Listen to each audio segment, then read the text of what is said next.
ও ভাই শোনেন, যদি একান্তই বৃষ্টি আসে, আমারে ফেলাই রেখে যাইয়েন না ভাই, যদি একান্তই বৃষ্টি আসে আমরা চলে যাব, আপনাদের নিয়েই চলে যাব। এই ছোট হুজুররা মনে মনে দোয়া করো, আর ময়দান যেন তোমরা ছেড়ো না, তোমাদের মাদ্রাসা পাশে বোম ফেলিছি আল্লাহ, বোম এখনো ফেলিনি, বোম ফেলার একটা, আর সেই বোমে সব চলে গেছে। আর যদি প্রকৃত আবার ওই কি বলে কি ভারত আবার যদি একটা বোম ফেলে, তা আপনারা যে বিএনপি জামাতের পক্ষে থাকবেন, এটা আমার তো বিশ্বাস হচ্ছে না ভাই। আশা করছি সালামের জবাবটা সকলের পক্ষ থেকে জোরে সোরে পাবো। আসসালামু আলাইকুম ওয়া রাহমাতুল্লাহি ওয়া বারাকাতুহু। আল্লাহ পাকের দরবারে লক্ষ কোটি শুকরিয়া, যিনি প্রচণ্ড কাজের ভিতরে, এখন মানুষের এমন ব্যস্ততা যে পায়খানা পেশাব লাগলেও সেই নিয়ে সারার মতন পরিবেশ নেই নাকি, সব মাঠে ঘাটে ব্যস্ত। তো সেই ব্যস্ততার ভিতরে, দারুণ কর্মব্যস্ততার ভিতরে শুধুমাত্র কেবলমাত্র একমাত্র কোরআনের টানে, কোরআনের আহ্বানে আল্লাহ রাব্বুল আলামিন আপনাকে আমাকে বিভিন্ন ঘর থেকে এক জায়গায় কবুল করেছেন। যে মালিক আপনাকে আমাকে কবুল করলেন, সেই মালিকের শুকরিয়াটা আসতে না জোরে, কারোর জবান বন্ধ থাকবে না, সকলে মিলে বলছি আলহামদুলিল্লাহ। আরেকটু জোরে বলুন তো আলহামদুলিল্লাহ। আল্লাহ বলতেছেন, কুল লাউ কানাল বাহরু মিদাদান লিকালিমাতি রাব্বি লানাফিদাল বাহরু ক্বাবলা আন তানফাদা কালিমাতু রাব্বি ওয়ালাউ জিইনা বিমিসলিহি মাদাদা। কোরআন তেলাওয়াতের পরে যারা আল্লাহু আকবার বলবে, আল্লাহ তাদের জান্নাতে যাওয়ার পথ সহজ করে দিবেন। জোরে বলুন আল্লাহু আকবার। আরেকটু জোরে বলুন আল্লাহু আকবার।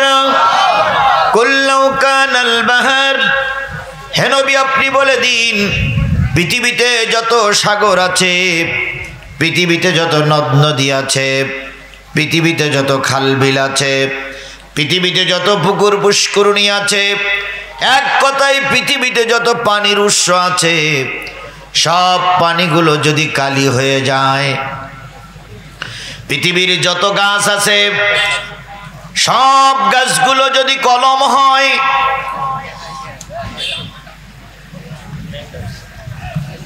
পৃথিবীতে যত গাছ আছে সব গাছগুলো যদি কলম হয়ে যায়, পৃথিবীতে যত সমান্তরাল জমি আছে সব জমিগুলো যদি সাদা কাগজ হয়ে যায়, ভাই আল্লাহ যেটা করবে সেটা তো হবে। আপনারা সবাই যদি ওটাউটি করেন তাহলে মাহফিল তো হবে না। আল্লাহর উপরে আমাদের কিছু করার আছে? এই পর্যন্ত সময় যে আল্লাহ দিয়েছে এটাই তো আলহামদুলিল্লাহ নাকি? আচ্ছা বলুন তো, আপনাদের বাড়ি বেশি দূরে না আমার বাড়ি বেশি দূরে? তা আমার বাড়ি বেশি দূরে যদি হয় তা আমি ব্যস্ত না, আপনি এত ব্যস্ত হচ্ছেন কেন? আপনি তো এক দৌড় দিয়ে চলে যাবেন বাড়ি। আসুন আমরা কিছুক্ষণ প্রয়োজনীয় কথা বলি, খুব বেশি ভূমিকায় না গিয়ে। আল্লাহ রাব্বুল আলামিন বলতেছেন, পৃথিবীর সব পানিগুলো যদি কালি হয়ে যায়, পৃথিবীর সব গাছগুলো যদি কলম হয়, পৃথিবীর সব জমিগুলো যদি কাগজ হয়, গাছ নামক কলম দিয়ে, সাগরের পানি নামক কালি দিয়ে, সমান্তরাল জমির উপরে কাগজের উপরে তোমার রবের কথা লিখতে যদি শুরু করো, লিখতে লিখতে লিখতে লিখতে সব কাগজ শেষ হয়ে যাবে, সব কলমগুলো ফুরায়ে যাবে, সব কালিগুলো ফুরায়ে যাবে। আরেকটা সাগরের পানি নামক কালিও যদি নিয়ে এসো, সেটাও শেষ হয়ে যাবে, তবু তোমার রবের কথা লিখে শেষ করা যাবে না।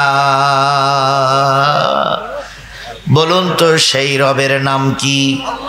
আরেকটু জোরে বলেন, সেই রবের নাম কি? আল্লাহ আপনাকে সুস্থ রেখেছেন, আজকের এই মাহফিল পর্যন্ত আসার তৌফিক দিলেন, রাত 10:30 11টা পর্যন্ত এই খোলা ময়দানে আপনাকে আমাকে কবুল করলেন যে মালিক, সেই মালিকের শুকরিয়াটা আসতে না জোরে, কারোর জবান বন্ধ থাকবে না, সকলে মিলে বলছি আলহামদুলিল্লাহ। সর্বকালের সর্বশ্রেষ্ঠ মহামানব যিনি এসেছিলেন পৃথিবীর এমন একটা সময়, যে সময়ে মানুষের মনুষ্যত্ব বলে কোনো জিনিস ছিল না। মানুষ যা খুশি তাই করত, কারোর কাছে ধরা ছোঁয়ার ভিতরে ছিল না, নিজেকে যেটা ভালো মনে করত সেটাই করত। একটা জানোয়ার, একটা গরু, একটা পশুরে তাও হাই হুই করলি বুঝত, কিন্তু সেই সমাজের মানুষগুলো একটুও বুঝত না। সেই জাহিলিয়াতের সমাজে এসেছিলেন আমার নবী, সেই সমাজ জাহিলিয়াতের সমাজে এসে বানালেন একটা জান্নাতি সমাজ। যে নবী অক্লান্ত পরিশ্রম করে দীর্ঘ 23 বছর নবুয়াতে জিন্দেগি জাহিলিয়াত সমাজটাকে জান্নাতের সমাজ বানাই দিয়ে গেলেন, সেই নবীজির নামে দুরূদ আর সালাম সাল্লাল্লাহু আলাইহি ওয়াসাল্লাম। বন্ধুগণ, আজকে কর্তৃপক্ষ খুব চালাক। যদি বলেন কেন? কর্তৃপক্ষ তাফসির মাহফিল দেয়নি, কর্তৃপক্ষ সিরাত মাহফিল দেয়নি, কর্তৃপক্ষ কি মাহফিল দিয়েছে? ওয়াজ মাহফিল দিয়েছে, যাতে করে হুজুররা খুব বেশি কিছু বলতে না পারে। এই জন্য কর্তৃপক্ষ খুব চালাক নাকি? বড় হুজুর পাশে বসাম, আসুন আমরা ওনাদের সিলেবাস অনুযায়ী কাজ করি, ওনাদের সিলেবাসের বাইরে না যাই। তাহলে আপনারাই বলবেন, বড় হুজুরও বলবে আমরা লিখে দিলাম এক, আর হুজুর ওয়াজ করলো আর এক। অনেক জায়গায় তাফসীর মাহফিল হয়, আয়াত পড়া হয় একটা আর ব্যাখ্যা করা হয় আর একটা। কি হুজুর বল? তারপরে দেখা যায় অনেক জায়গায় এমনও হয়েছে হুজুররা আয়াত পড়িছে, সে আয়াতের ধারে কাছেই যায়নি, ওয়াজ শেষ হয়ে গেছে। এখন এখানে আজকে যেহেতু বড় হুজুর বসা, গুলুঝুলু করার কোনো লাইন নেই। গুলুঝুলু যা হয়েছে বিগত 16.5 বছর হয়ে গেছে নাকি? এখন আর কোনো গুলুঝুলুর ব্যবসা চলবে না। কথা বলে সব বক্তাকে সঠিক কথা বলতে হবে, সব বক্তাকে সত্য কথা বলতে হবে। আগের মতন তেল মারা ওয়াজ এখন আর চলবে না। কথা বলেন ঠিক না বেঠিক? যে বক্তাই তেল মারবে সেই বক্তাকে মঞ্চের থেকে জনগণ নামিয়ে দেবে। তাহলে এই মাহফিলটার নাম কি? ওয়াজ মাহফিল। ওয়াজ মাহফিল মানে হলো, ওয়াজ মানে নসিহাত, আর যেই মজলিসে মানুষকে নসিহাত করা হয় সেই মজলিসটার নাম হচ্ছে ওয়াজ মাহফিল। তাহলে আপনারা দিয়েছেন কি মাহফিল? তাহলে এবার ওয়াজ মাহফিলই যাই। আল্লাহ রাসূল বলতেছেন আদ-দীনু নাসিহাতুন সালাসা কুল্লাল ঈমান ক্বালা লিল্লাহ ওয়া লিরাসূলিহি ওয়া লিকিতাবিহি ওয়ালিআইম্মাল মুসলিমিনা ওয়া আম্মাতিহিম। নবী বললেন দিন একটা নসিহাত, দিন একটা উপদেশ, দিন একটা ওয়াজ, দিন একটা নসিহাত, দিন একটা উপদেশ। সাহাবী আজমাইনগণ বলেন ইয়া রাসূলুল্লাহ, বক্তা যখন উপদেশ দেবে, বক্তা যখন ওয়াজ করবে, বক্তা যখন নসিহাত করবে, তখন বক্তা কয়টা বিষয়ের উপরে কথা বলবে? ভালো করে খেয়াল করেন। তাহলে ওয়াজ মাহফিল যদি হয়, সাহাবীগণ বললেন বক্তা যখন ওয়াজ করবে তখন বক্তার বিষয় কয়টা জিনিস থাকবে, বক্তা কয়টা বিষয়ের পর ওয়াজ করবে? হুজুর বললেন বক্তা যখন ওয়াজ করবে বক্তার আলোচনার বিষয় থাকতে হবে 5টা। কয়টা? 5টা বিষয় যদি আলোচনার সাবজেক্টে না থাকে সেটা ওয়াজ মাহফিল হবে না। এর চাইতে বেশি লোক হয়েছে বিএনপির সমাবেশে, এর চাইতে বেশি লোক হয়েছে জাতীয় পার্টির সমাবেশে, এর চাইতে বেশি লোক হয়েছে আওয়ামী লীগের সমাবেশে। বলুন তো সেইটারে কি ওয়াজ মাহফিল বলে? কি বলে? জনসভা, সমাবেশ। কারণ ওয়াজ মাহফিলে যে বিষয়ের পর আলোচনা করতে হবে, সমাবেশে সেই বিষয়ে আলোচনা হয় না, তাই ওইটা হয় সমাবেশ, এইটা হলো ওয়াজ মাহফিল। সাহাবী আজমাইনগণ বললেন সে জিনিসগুলো কি? নবী বললেন বক্তা যখন ওয়াজ করবে তখন সর্বপ্রথম বক্তা উঠেই আল্লাহর নাম উচ্চারণ করবে, আল্লাহর নামে প্রশংসা করবে। যেখানে আল্লাহর নামে প্রশংসা হয় না সেটা কখনো ওয়াজ মাহফিল দ্বীনের পরিবেশের মাহফিল হয় না। জাতীয় সংসদে এর আগের এমপিরা ঘন্টার পরে ঘন্টা কথা বলতেন, একটা বারের জন্য আল্লাহ রসুলের নাম উচ্চারিত হতো না, বরং আল্লাহ এবং রসুলের নামকে উচ্চারণ করলে তাকে বলা হয়তো মৌলবাদ, তাকে বলা হয়তো রাজাকার, তাকে বলা হয়তো পাকিস্তানের দালাল, তাকে বলা হয়তো কি বলে মৌলবাদী তালেবানদের গ্রুপ। আল্লাহর কি খেলা! যারাই তালেবান বলে মৌলবাদ বলে গালিগালাজ করতো তারা গোষ্ঠী শুদ্ধ পালিয়ে গেছে, আর হুজুররা এখন গোটা দেশে মাতবাড়ি করে বেড়াচ্ছে। এ খেলা কার? আরো জোরে বলতে হবে, এ খেলা কার? বাবা ও ভাই শোনেন, যদি একান্তই বৃষ্টি আসে আমার ফেলাই রেখে যাইয়েন না ভাই, যদি একান্তই বৃষ্টি আসে আমরা চলে যাব, আপনাদের নিয়েই চলে যাব। এই ছোট হুজুররা মনে মনে দোয়া করো, আরো ময়দান যেন তোমরা ছেড়ো না, তোমাদের মাদ্রাসা পাশে, দেখা যাক কি হয়। তাহলে কি আপনারা কি সবাই চলে চাচ্ছেন? তাহলে ওই যে লোকগুলো সব চলে গেল, যাই একে তো অন্য বছরের তুলনায় এবছর লোক 4 ভাগের 1 ভাগ। আমি যখন বক্তৃতা করতে এসেছি তখন ওই যে সাদা একটা খুঁটি না কি দেখা যায় এরকম ফুল লোক আমি পেয়েছি, আজকে এসে দেখেছি অর্ধেকেরও মানে 3 ভাগের 1 ভাগ। তারপরে আল্লাহর কি খেলায় একটু বোম ফেলিছি, আল্লাহ বোম এখনো ফেলিনি, বোম ফেলার একটা,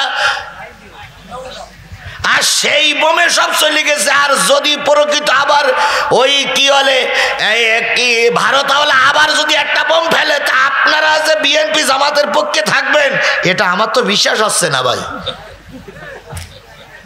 এখনো বোম পড়িনি।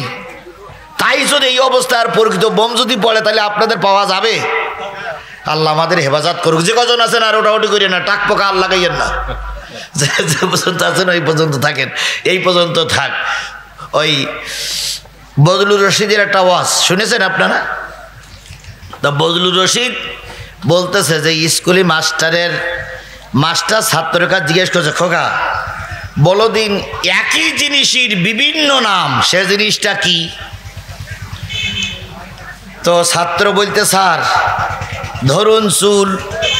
তো বলছি তুই একটু ব্যাখ্যা কর। তা বলতে, স্যার মাথায় থাকলে কি বলেন? চুল। ওই একই জিনিস মাথার থেকে একটু নিচে নেমে আসলে কি? ভুরু। ওই একই জিনিস ওখান থেকে আরেকটু নিচে নেমে আসলে কি? মোষ বা গোপ। ওই একই জিনিস আরেকটু নিচে নেমে আসলে কি? দাড়ি। ওই একই জিনিস আরেকটু নেমে আসলে বগলের চুল। এইবার বলতেছে তুই এক জিনিস নামাতি নামাতি বগল পর্যন্ত নামাইছিস, খোকা তোর হাতে ধরি পায়ে ধরি আর নামাইস নে, কারণ এবার নামালি ইজ্জত সব পাঞ্চার। তো আমিও বলতেছি ভাই আপনারা যে কজন গেছেন আজ যাইয়েন না, তাহলে আমাদের ইজ্জত পাঞ্চার হয়ে যাবে। আল্লাহ আমাদের কবুল করুক। আল্লাহ একান্তই যদি তোমার নির্ধারিত বিধান থাকে, তুমি বৃষ্টি দিলে আমরা তোমার কাজে বাধা দেব না। আর যদি একটু দয়া করো মাবুদ, এত বড় মাদ্রাসার একটা প্রোগ্রাম, যদি একটু দয়া করো আমাদের জন্য একটু সময় যদি দাও সেটাও তোমার ব্যাপার, যদি নাও দাও সেটাও তোমার ব্যাপার। আল্লাহ আমাদের সবাইকে অল্প সময় কবুল করুক, সকলে মিলে বলুন আমিন। আমার ভাইরা তাহলে আদ-দীনু নাসিহাতুন সালাসা, দিন একটা নসিহাত। এই দিনের নসিহাতের উপদেশ দেবার সময় কয়টা জিনিসের কথা বলা লাগবে? 1 নম্বর কার কথা? আমরা কি আল্লাহর প্রশংসা করেছি? এই উঠি আমরা আল্লাহর প্রশংসা করিনি? 2 নম্বর রসুলের কথা, আমরা রসুলের নামে দুরূদ শরীফ পড়েছি না পড়িনি? পড়েছি। 3 নম্বর ওয়ালি কিতাবিহি, যদি ওয়াজ মাহফিল হয় তাহলে কিতাব থেকে আলোচনা করা লাগবে। বলুন তো পৃথিবীতে যত বই বা কিতাব আসছে সব কিতাবের ভিতরে কম বেশি ভেজাল আছে, একটা জিনিসের ভিতরে মোটেও ভেজাল নাই। সেই জিনিসটার নাম কি? আরেকটু জোরে বলেন, সেই জিনিসটার নাম কি? এবার বলুন তো, হাদিসের ভিতরে কি ভেজাল আছে? আছে? আছে, বুঝে শুনে বলবেন, আন্দাজে না বললে চুপ করে থাকবেন, আর বুঝলি বলবেন। হাদিসে কি ভেজাল আছে? অবশ্যই ভেজাল আছে। যদি বলেন কেমন? কেউ কেউ বলে এটা হলো সহিহ হাদিস। কি হাদিস? তাহলে সহিহ হাদিস যদি হয় তাহলে গরিব হাদিস আছে। কেউ কেউ বলে এটা হলো সহিহ হাদিস। সহিহ হাদিস যদিও বলে তাহলে জয়ীফ হাদিস আছে। কেউ বলে এটা সহিহ হাদিস, আবার কেউ বলে জাল হাদিস। তাহলে হাদিসের ভিতরে জাল আছে, হাদিসের ভিতরে গরিব আছে, হাদিসের ভিতরে জয়ীফ আছে। কিন্তু কোরআন শরীফ এমন একটা কিতাব, যেই কিতাবের ভিতরে সহি নেই, গরিব নেই, জাল নেই, ভেজাল নেই। যে কোরআন শরীফ এখান থেকে 23 বছর আর 1400 বছর আগে যেমন ছিল এখনো তেমনই আছে। বাংলাদেশের মাগরিবের নামাজে ইমাম সাহেবরা যে কেরাত পড়ে, সৌদি আরবের ইমামেরা ওই একই কেরাত পড়ে। বাংলাদেশের ইমাম সাহেবরা এশার নামাজে যে কেরাত পড়ে, ওই একই কেরাত আমেরিকার এশার নামাজে পড়া হয়। এই জন্য গোটা পৃথিবীর ভিতরে কোরআনের ভিতরে কোনো ভেজাল নাই। 3 নম্বরে সেই কোরআন থেকে আলোচনা করা লাগবে। আমি আপনাদের সামনে সেই কোরআন থেকে আলোচনা করার জন্য আজকে আপনাদের খেদমতে বেছে নিয়েছি সূরাতুস সফ। কোন সূরা? সূরা সফ। সবাই মিলে বলেন, কোন সূরা? সূরা সফ। 28 নম্বর পারার 61 নম্বর সূরা, 14টি আয়াত, 2টি রুকু। মদিনায় অবতীর্ণ যত সূরা, সব সূরার ভিতরে থেকে একটা অন্যতম সূরা, নাম বললাম কি? সফ। সফ শব্দের অর্থ হচ্ছে সারিবদ্ধ, কাতারবদ্ধ, জামাতবদ্ধ। কান্নাহুম বুনিয়ানুম মারসুস, শীষে ডালা পাহাড়ের মতন, যাতে করে কেউ তোমাদের ধাক্কা দিয়ে ফেলাই দিতে না পারে। তোমরা যদি মজবুত হতে পারো, পাহাড়ের মতন অটল থাকতে পারো, সমস্ত গুলি তোমাদের বুকের পরে পড়লেও তোমরা ময়দান ছেড়ে দেবা না। কথা বলেন ঠিক না বেঠিক? তার জ্বলন্ত প্রমাণ নেন। বিগত 16 বছর জামাত বিএনপি ময়দানে আন্দোলন কম করিনি। জামাতের নেতা লিডাররা ময়দানে নেমেছে, গুলি খেয়ে বাড়ি এসেছে। যদি গুলি না খেয়েছে, মামলা খেয়েছে, রিমান্ড খেটেছে, তারপরে ঘর বাড়ি ছেড়ে পালিয়ে থেকেছে। বিএনপির লিডাররাও একই কাজ। অনেকবার বড় বড় সমাবেশ করেছে, কিন্তু এই ফেরাউনির বাচ্চারা নামাতে পারেনি। এ ফেরাউনের বাচ্চা এমন কায়দা করে বসেছিল যে আগের ফেরাউন যদি এশিয়ার দেখতো তো এই ফেরাউনের সালাম দিয়েও বিদায় নিত। আমার বিশ্বাস এই 16 বছরেরা যতদিন ক্ষমতায় ছিল, ইবলিস শয়তানও বাংলাদেশে ছিল না। কারণ ইবলিস শয়তান এদের বুদ্ধির কাছে কি হার মেনে গেছে। ইবলিস শয়তান বলেছে, শেখ হাসিনা যতদিন থাকবে ততদিন আমি এই এলাকায় থাকবো না।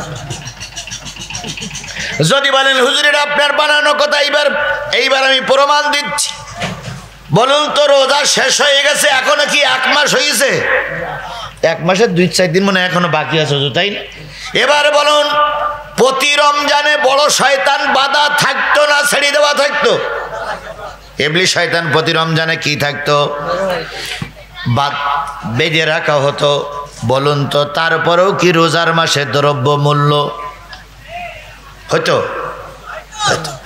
মানুষের ভিতরে মালে ভেজাল দেওয়া হইতো কি হতো না? জিনিসপত্রের স্টক রেখে দাম বাড়ানো হতো।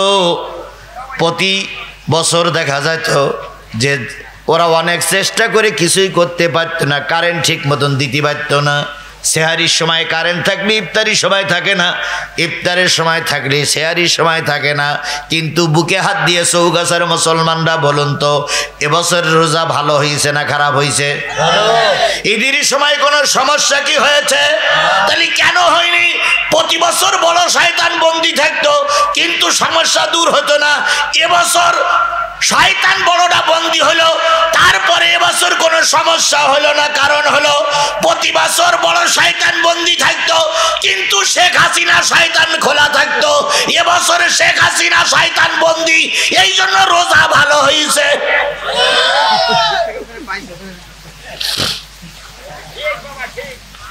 ঠিক বাবা ঠিক বলে চলে গেলে হবে? বলতে ঠিক বাবা ঠিক বললে উনি চলেই যাচ্ছে। ঠিক বাবা ঠিক বলে উনি বাড়ি যাচ্ছে, তাহলে কি বলি? আমার ভাইরা, তাহলে হাসিনার শয়তান বন্দি থাকার কারণে এবার রোজা রমজান ঠিক মতন পালন করা গেছে। কথা বলেন ঠিক না ঠিক? আমরা চৌগাছার মানুষ শপথ নিচ্ছি এইভাবে আমরা শান্তিতে থাকি, শেখ হাসিনা নামক শয়তান যেন আমাদের দেশে আর না আসতে পারে। রোজার মাসে আওয়ামী লীগের নেতা কর্মীরা ফেসবুকে স্ট্যাটাস দিল যে রোজার সময় আমাদের আপা বাড়ি আসবে। আপা, জি আপা বাড়ি আসবে। আমরা মনে করলাম আসলেও আসতে পারে, ভারত বিশাল দেশ তো, হয়তো বাড়ি পাঠালেও পাঠাতে পারে। ও আল্লাহ, ঈদের দিন ফজর ওয়াক্তের থেকে সব সেনাবাহিনীরা বিজিবিরা টহল দিল যে কোন দিক থেকে ঢোকে, কিন্তু ঢুকলো না। এখন আবার বলতেছে রোজার সময় ম্যাডাম একটু অসুস্থ ছিল, এবার খেয়ে দিয়ে সুস্থ হচ্ছে, সামনের কুরবানিতে নাকি ম্যাডাম আসবে। আমরাও বলতেছি সরা আগে ধার দিতাম একটু কম করে, এবার থেকে সরার ধারটা একটু বেশি হবে। কারণ ঈদের সময় সাধারণত আমরা ছুরিটি ধার দেই কি জবাই করার জন্য? গরু জবাই করার জন্য। এবার ওই একই ধার দিয়ে গরুও জবাই করা লাগবে, শেখ হাসিনারও জবাই করা লাগবে। এই জন্য ধারের মাত্রা এবার বেশি করা লাগবে।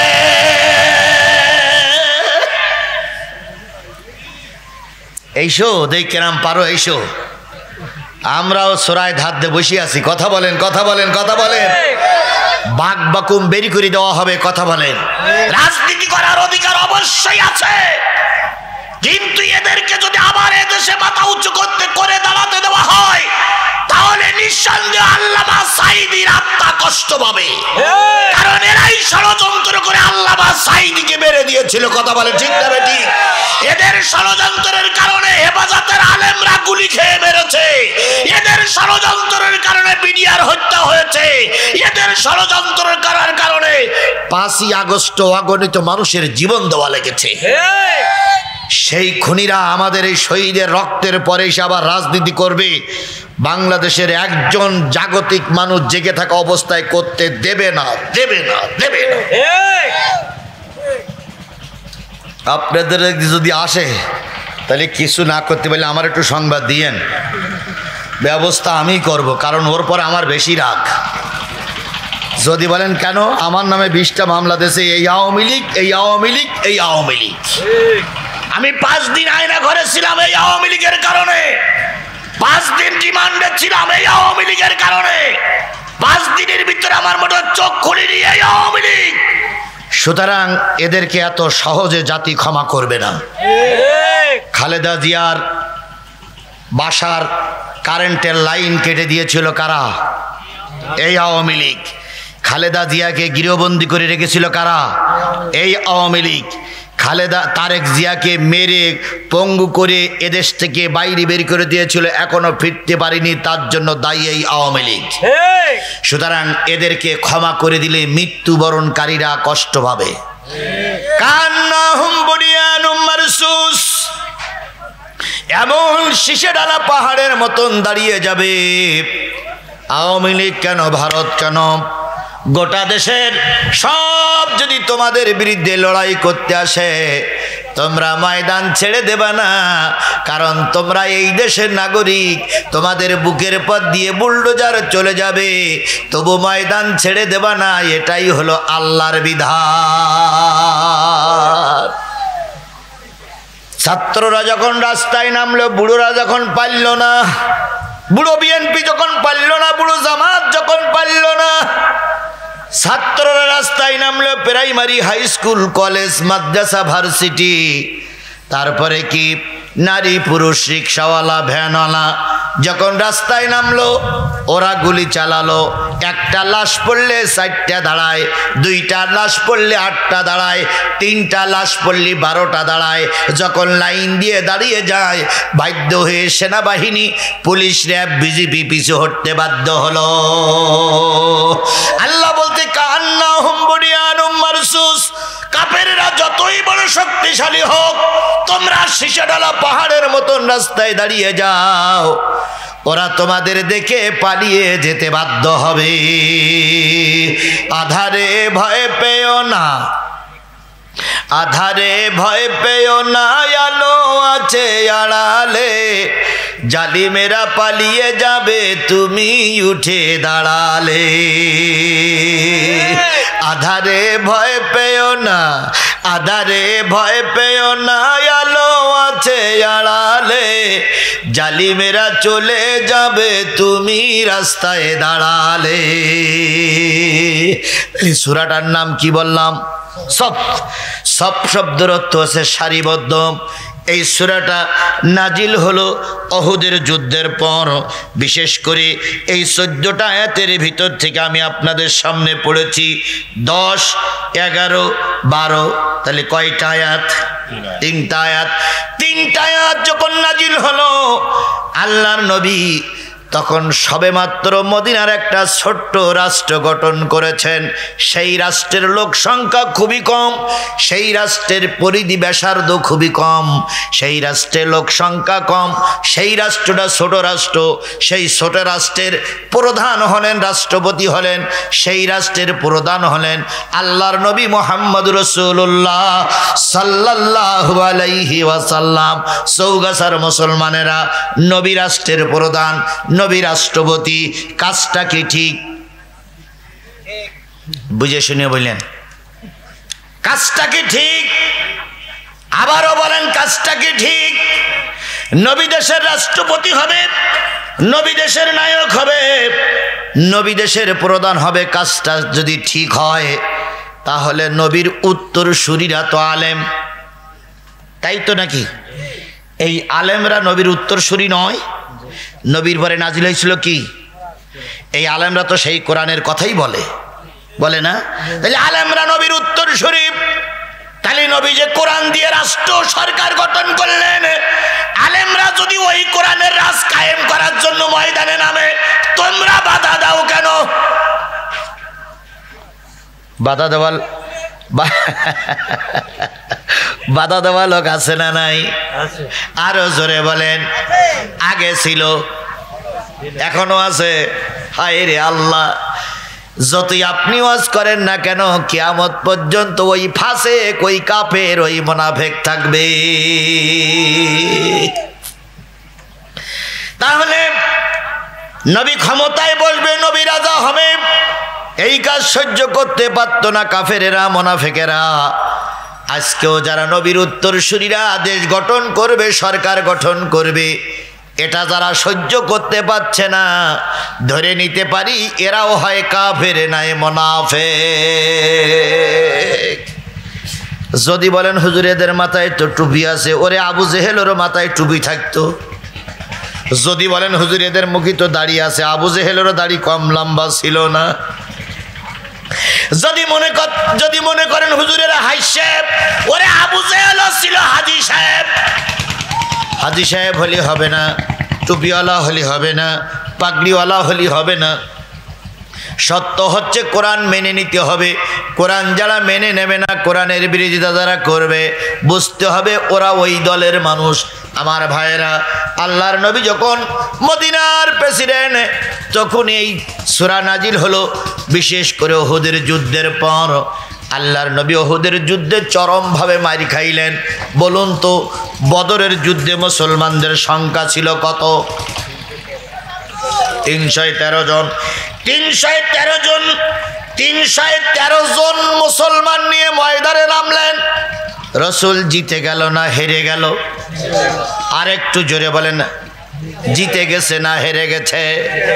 313 জন মধ্যে মুজাহিদ এক লাইনে, আর গোটা বিশ্বের নাম করা বাছাই করা বড় বড় কাফের গুলো এক লাইনে। কিন্তু আল্লাহ রসুলকে আল্লাহ বিজয়ের মালা পরিয়ে ঘরে তুলেছেন, কারণ 313 জন লোকের ভিতরে ইমানের কোনো ঘাটতি ছিল না। উহুদের যুদ্ধের পরে আয়াত নাজিল হচ্ছে। এবার বলুন তো উহুদের যুদ্ধে মুসলমানদের সংখ্যা কত?